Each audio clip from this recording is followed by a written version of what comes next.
Salve a tutti, continuiamo con la seconda parte della lezione attinente alla Sardegna italiana, in particolar modo il periodo che va dal 1919 al 1945, in cui i partiti politici, il fascismo e la seconda guerra mondiale furono da protagonisti.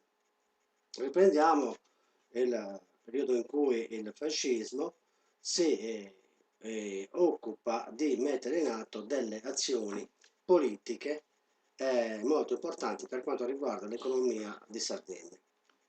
Le azioni economiche del governo fascista si erano fatte sentire già nel 1924 con l'emanazione della legge del miliardo, famosissima legge del miliardo, regio decreto del 6 novembre 1924, numero 1931.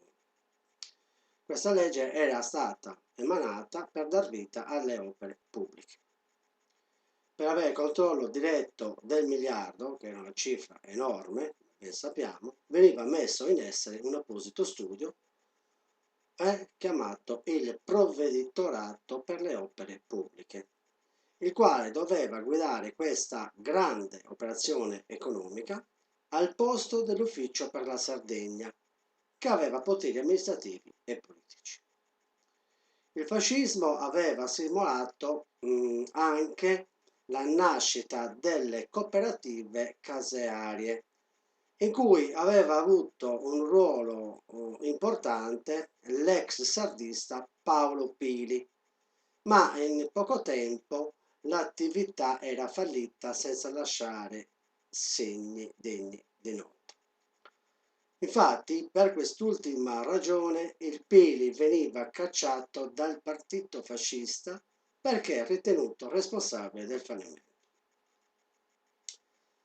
Con la legge Serpieri del 1924, la politica fascista aveva pensato di bonificare le terre in modo da sviluppare l'agricoltura con nuove forze lavoro, queste forze lavoro giunte in Sardegna dal continente. Infatti, quali erano i luoghi che venivano bonificati? Fertilia nella Nurra, Mussolinia, attuale Arborea, nel Campidano di Oristano, San Luristato nel Medio Campidano, in Sardo Stein. Inoltre la politica mineraria aveva creato Carbonia nel Sulcis, la quale era stata inaugurata con la presenza del Duce il 18 dicembre 1938, su 18 del mese di Idasa del 1938. Il 2 gennaio del 1927, con il Regio Decreto numero 2, veniva istituita la provincia di Nuoro. La provincia di Nuoro, in quel periodo, era composta da 190.000 abitanti in un territorio di 7.316 km². La nuova provincia era stata fondata soprattutto per contenere la sicurezza pubblica, poiché il banditismo stava aumentando ovunque in Barbagia, e Nuoro era diventato il centro amministrativo. Inoltre la cittadina si metteva geograficamente in concorrenza tra il potere di Cagliari e Sassari, vale a dire tra il capo di sopra e il capo di sotto, Cavesuso e Cavepascio. Quindi una posizione strategica. Dopo qualche anno, nel 1929, era fallita la borsa americana e la quota 90, ossia politica di valuta della lira, aveva finito di affondare il commercio dei formaggi con l'estero. Nonostante la dittatura avesse cercato di trattenere le perdite attraverso l'istituzione di enti pubblici di controllo industriale come possiamo ricordare bene l'IRI, Istituto Ricostruzioni Industriali, messo su strade, bonifiche edilizia secondo una politica di autarchia, ossia i materiali e tutto ciò che serviva non venivano acquistati all'estero, ma in Italia. Difatti, l'agricoltura era stata stimolata con incentivi e leggi, in particolare quelli attinenti alla campagna del grano. Nel 29 era nata l'Organizzazione Nazionale Balilla.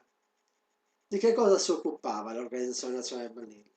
Si occupava dell'educazione dei giovani, i quali dovevano essere formati con ideali fascisti. Quindi notiamo come la dittatura fascista aveva un grandissimo interesse e anche delle azioni squisitamente pedagogiche attinenti alla formazione degli uomini del domani. Quindi un'importanza fondamentale all'educazione in senso lato, sia attraverso le organizzazioni statali e sia anche attraverso, come abbiamo visto, la legge Gentile, la istituzione scolastica statale. Quindi domina lo statalismo, come ben sappiamo. Il 3 ottobre del 1935 il fascismo, propagandando l'idea di grandezza della nazione, i grandi nazionalismi, era passati ai fatti eseguendo la famosa campagna in Africa orientale,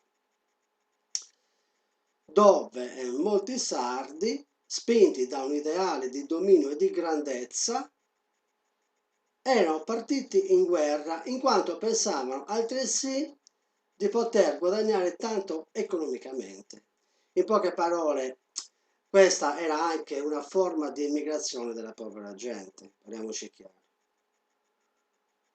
Nel 1936, quindi nel 1936, era scoppiata la guerra civile in Spagna e diversi sardi erano partiti come volontari al fianco delle brigate internazionali che combattevano insieme ai repubblicani spagnoli contro l'esercito del generale Francisco Franco, dittatore. Altri sardi, evidenziamo, spinti dall'ideologia e potere fascista e dal vantaggioso guadagno, venivano inviati direttamente dal duce per combattere a fianco del suo amico Franco.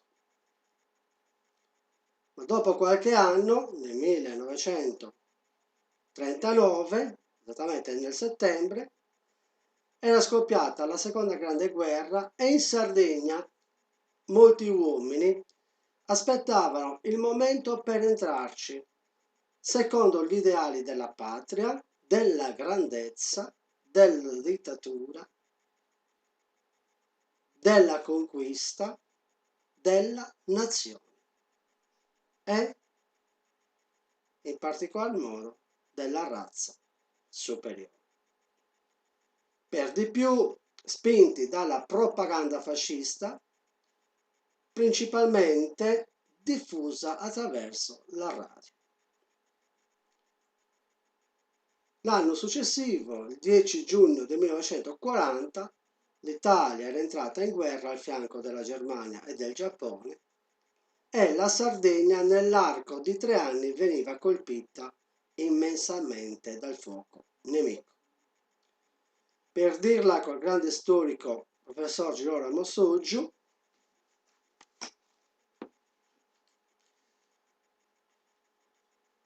datemi un secondo, parola del professore.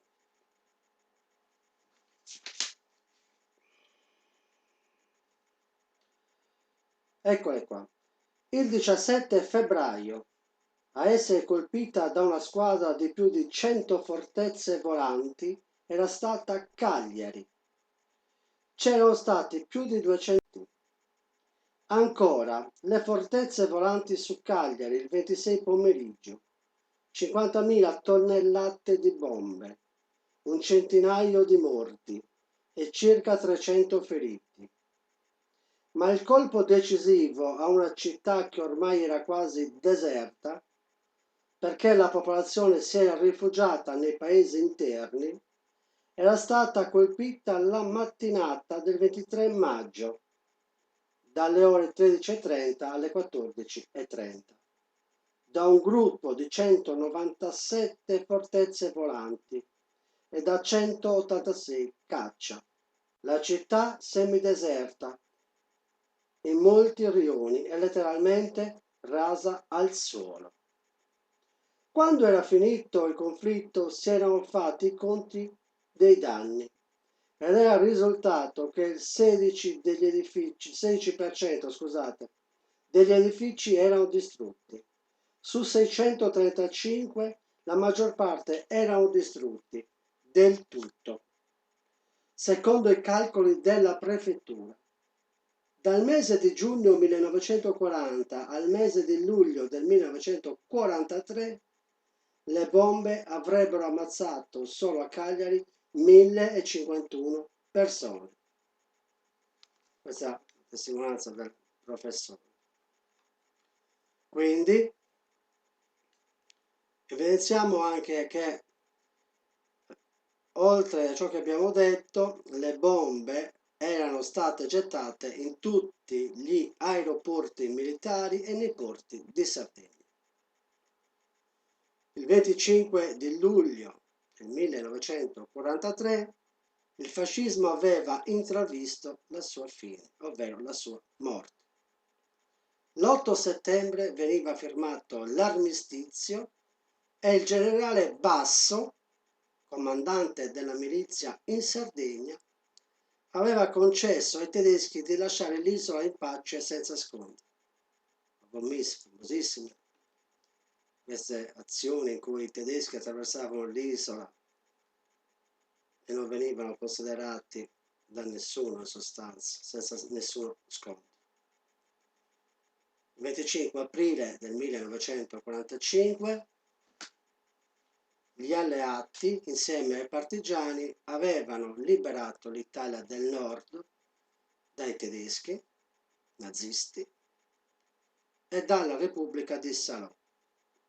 E il 28 aprile del 1945 Mussolini veniva giustiziato dai partigiani nella piazza Loreto in Milano e di conseguenza la dittatura fascista vedeva la sua fine.